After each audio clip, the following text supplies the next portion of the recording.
RG Kar hospital कांड के मुख्य आरोपी संजय रॉय का हुआ पॉलीग्राफ टेस्ट। सीबीआई ने जेल में जाकर टेस्ट किया। संजय रॉय के बाइक की होगी भी फॉरेंसिक जांच। कल सीबीआई ने जब्त की थी बाइक। आरजीकर हॉस्पिटल में भ्रष्टाचार का मामला। पूर्व प्रिंसिपल संदीप घोष से जुड़े 15 ठिकानों पर सीबीआई की रेड। आरजीकर हॉस्पिटल के पूर्व वाइस प्रिंसिपल संजय वशिष्ठ के घर पर भी सीबीआई का छापा। मेडिकल सप्लायर विप्लव सिंह के ठिकानों पर भी रेड। आरजीकर हॉस्पिटल के प्रिंसिपल और मेडिकल सुपरिटेंडेंट से भी सीबीआई ने पूछताछ की। अस्पताल के स्टोर रूम का भी किया मुआयना। सीबीआई की छापेमारी पर बोले केंद्रीय मंत्री सुकांत मजूमदार, पूरा भ्रष्टाचार बाहर आएगा। कोलकाता में जारी रहेगी जूनियर डॉक्टर्स की हड़ताल। ममता सरकार की तरफ से नहीं मिला ठोस आश्वासन। कोलकाता में बीजेपी का प्रदर्शन जारी। केंद्रीय मंत्री सुकांत मजूमदार समेत कई नेता हुए शामिल। इंडिया टीवी से बातचीत में बोले सुकांत मजूमदार, रेप केस में इंसाफ ममता के इस्तीफे के बाद ही मिलेगा। बंगाल में सुरक्षा का पूरा सिस्टम नष्ट हो गया है। लॉ एंड ऑर्डर पूरी तरह से फेल। सुकांत मजूमदार का बयान। महाराष्ट्र के जलगांव में बोले पीएम मोदी, महिलाओं के खिलाफ अपराध अक्षम्य पाप है। दोषी कोई भी हो, बचना नहीं चाहिए। महिला अपराध में लापरवाही किसी भी स्तर पर हो, सबका हिसाब होना चाहिए। मैसेज ऊपर से नीचे तक जाना चाहिए। पीएम मोदी का बयान। जलगांव में लखपति दीदी सम्मेलन हुआ आयोजित। पीएम मोदी का भव्य स्वागत। महिलाओं ने आरती उतारी। पीएम ने 11 लाख लखपति दीदियों को प्रमाण पत्र भी सौंपे। उनसे संवाद भी किया। लखपति दीदी सम्मेलन में बोले पीएम, मातृशक्ति ने समाज को बनाने में बड़ा योगदान दिया है। शिंदे सरकार की पीएम ने तारीफ की। कहा, विकास कार्यों से पूरी दुनिया में महाराष्ट्र का नाम ऊंचा हुआ। पीएम मोदी ने नेपाल बस हादसे पर दुख जताया। कहा, हादसे में महाराष्ट्र के कई भाइयों को खोया। सीएम शिंदे ने नेपाल बस हादसे में मारे गए लोगों के परिजन को 5-5 लाख रुपए मुआवजे का ऐलान किया। बदलापुर केस को लेकर संभाजी नगर एयरपोर्ट के बाहर महाविकास अघाड़ी नेताओं का प्रदर्शन। पीएम मोदी का किया विरोध। मन की बात कार्यक्रम के 113वें एपिसोड का प्रसारण। पीएम ने कहा, देश ने पहली बार नेशनल स्पेस डे सेलिब्रेट किया। पीएम बोले, देश के युवा राजनीति में आना चाहते हैं। राजनीति में युवाओं के जोश की जरूरत है। रायपुर में नारकोटिक्स कंट्रोल ब्यूरो का जोनल कार्यालय खुला। गृह मंत्री अमित शाह ने किया उद्घाटन। अमित शाह बोले, देश को नशा मुक्त बनाने का है संकल्प। जीरो टॉलरेंस की नीति के साथ देश को नशा मुक्त बनाएंगे। एकीकृत पेंशन योजना पर बोले दिल्ली के मंत्री सौरभ भारद्वाज, बीजेपी के अक्ल थोड़ी ठिकाने आई है।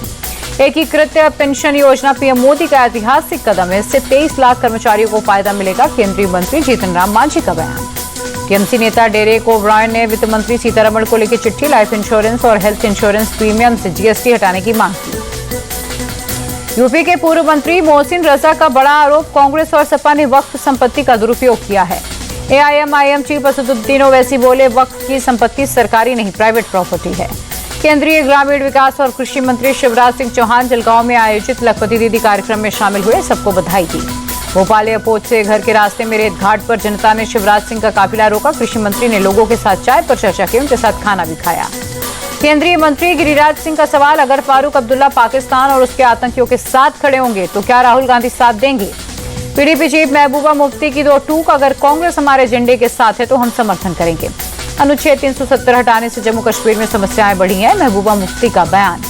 बीजेपी पर भड़के कांग्रेस नेता रणदीप सुरजेवाला, जम्मू कश्मीर में हम किससे गठबंधन करेंगे, बीजेपी को क्या मतलब है? एनसी लीडर उमर अब्दुल्ला बोले, अमित शाह ने मैनिफेस्टो के सिर्फ एक पैराग्राफ पर फोकस किया, सुनकर दुख हुआ। अयोध्या के मिल्कीपुर सीट से सपा ने अजीत प्रसाद को बनाया कैंडिडेट। सांसद अवधेश प्रसाद के बेटे हैं। बीएसपी चीफ मायावती ने सपा कांग्रेस को आरक्षण विरोधी पार्टी बताया। कहा, इनके साथ कभी गठबंधन संभव नहीं। मायावती का कांग्रेस से सवाल, अपनी सरकार में जातीय जनगणना क्यों नहीं करवाई? केंद्रीय मंत्री ललन सिंह बोले, जातीय जनगणना पर राहुल गांधी लोगों को भ्रमित कर रहे हैं। उनकी बात का आधार नहीं है। राहुल गांधी दूसरों की जाति पूछते हैं। उनकी जाति पूछने पर उनको गाली लगता है। उनका मेंटल चेकअप होना चाहिए। बीजेपी सांसद मनोज तिवारी ने मांग की। बिहार को केंद्रीय बजट में बहुत कुछ मिला है। विपक्ष को सिर्फ विरोध करने की आदत हो गई है। मनोज तिवारी का बयान। बिहार के डिप्टी सीएम सम्राट चौधरी बोले, लालू यादव ने बिहार को किया बर्बाद। ये लुटेरे और भ्रष्टाचारी हैं। झारखंड में एलजेपीआर के राष्ट्रीय कार्यकारिणी की बैठक। चिराग पासवान दोबारा पार्टी चीफ चुने गए। जनसुराज चीफ प्रशांत किशोर का बयान। बिहार की सभी 243 विधानसभा सीटों पर लड़ेंगे चुनाव। करीब 40 महिला को बनाएंगे कैंडिडेट। प्रशांत किशोर का दावा, 2025 में बिहार में जनसुराज की सरकार बनेगी। 10-12 हजार की नौकरी के लिए बाहर नहीं जाना पड़ेगा। दिल्ली में आम आदमी पार्टी को लगा झटका। उसके 5 पार्षद बीजेपी में शामिल हुए। दिल्ली बीजेपी चीफ वीरेंद्र सचदेवा बोले, आम आदमी पार्टी कोई काम नहीं कर रही, इसलिए उसके नेता साथ छोड़ रहे हैं। पुणे में महंत रामगिरी के खिलाफ लगे सरतन से जुदा किनारे। पुलिस ने केस दर्ज किया। रामगिरी महाराज के बयान का देहरादून में भी प्रदर्शन। परेड ग्राउंड में मुस्लिम संगठन ने नाराजगी जताई। असम में 2 बांग्लादेशी पकड़े गए। जांच पड़ताल के बाद पुलिस ने वापस बांग्लादेशी भेजा।